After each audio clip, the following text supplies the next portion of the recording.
J'ai dit, il arrive que. Alors, on dit aussi que même sur un lit de mort, le Seigneur Jésus-Christ peut pardonner à un voleur, à un tueur. Oui. Et ça paraîtrait quand même bizarre qu'un prêtre refuse de donner la communion à quelqu'un quand même.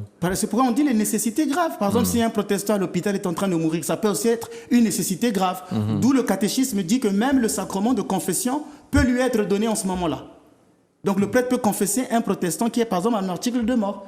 Peut baptiser, bon là s'il baptise, il n'était pas protestant, s'il baptise, il devient catholique, mais peut lui donner le sacrement de la confession et même l'Eucharistie.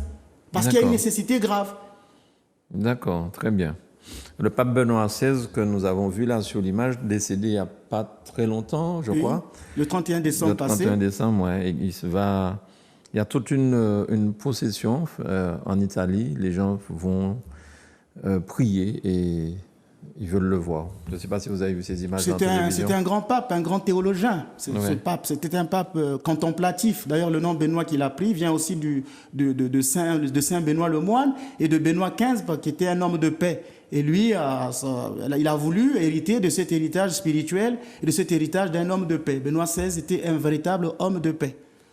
Et c'est ce qui l'a conduit peut-être à renoncer à... Je ne connais pas les raisons. Il a évoqué officiellement, c'était des raisons de santé. C'était un corps. Il se fatiguait, il n'avait plus la force physique.